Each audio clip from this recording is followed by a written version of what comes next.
Hello, I'd like to welcome you to today's Mental Wellness Show. I'm your host, Mark Weisenburger.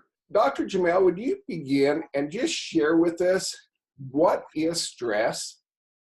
Absolutely. So I think it's a great question because most people don't ask it. Most people, if you ask someone what is stress, it's like saying, what is love?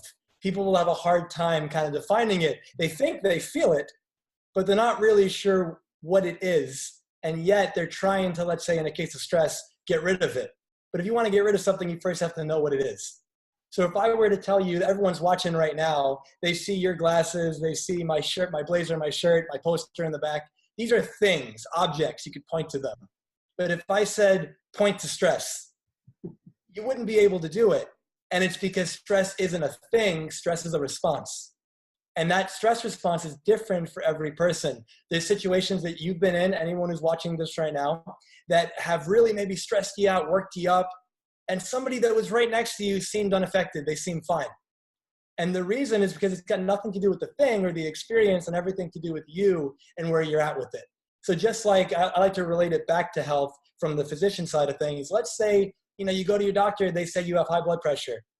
All right, well, that's great. We want to handle that. We want to make sure you have a good, healthy blood pressure. But we have to focus on why your blood pressure is high. What's causing it? Not just, here's a medication to bring the number down.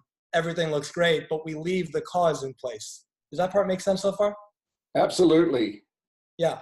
And so when you have this idea of, okay, what is stress? Now we know it's a response. Then it's, can we control that response? And the answer is yes, and we can get into that as we continue this conversation.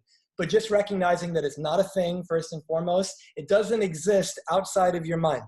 So if you can control your thought process, because every emotion that you have, stress, fear, joy, peace, whatever it is, these emotions stem from a belief. And whatever that belief is stemming from a thought that you repeat in your head over and over and over again. So if you tell me I'm really stressed out, if we were to have a conversation about that and I were to trace it back, I would find a thought that isn't likely true that you're believing and you're making it true, and that's causing you the reaction that you're having. And so if we can work on the mind and figure that part out, the stress melts away the vast majority of the time. And I also want to really hone in on, there's two types of stress in psychology. They call it distress and eustress. Distress would be the kind of stress that most people think about when they think of a negative type of stress. It's that stress that keeps you up at night. It's that stress that you feel like it's kind of eating you away. It's that stress that's chronic. It doesn't really turn off. There was a great study, a 20-year study, it showed that 42% of the American public, I'm actually quoting two different studies. One of them, the one I'm thinking of, was in 2013. And it said 42% of the American public lies in bed at night kept awake by stress. And now that was a couple of years ago, it might be more. So now let's say it's maybe half of the country just sitting there at night, laying there stressed out. When they're in their bed, they're cozy, they're tucked in, nothing is actually wrong around them. But humans are the only creatures on the planet that can think a thought that's either no longer happening or isn't even true or hasn't happened yet, which means it doesn't exist and it's not real outside of their head. And yet their body has the same response as if it is real. You live in this body that has a 2 million-year-old brain. And that brain's job is not to keep you happy, it's to keep you alive, it's to survive. And so this part of your brain is focusing on, is there danger? Is there a lion out there? Back in the day, you have to be hyper-focused, hyper-aware.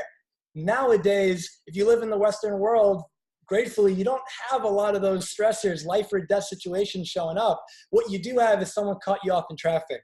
What you have is you got into a fight with your spouse. What you have is you're about to do a show on Facebook, or you're about to give a talk somewhere. You're about to ask for the promotion, and you're worried, am I going to get it? Am I good enough? Are they going to judge me?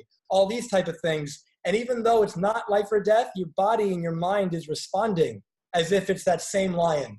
If you're a student, you got a piece of paper, you're in a job, and your boss just drops a stack of stuff on your desk and says, you got to get this taken care of by the end of the day. Your body is treating that piece of paper like the lion going after you. And so now that we have an idea of what stress is, we can then move forward. Not a thing, it's a response, and that response can be controlled. Okay, great.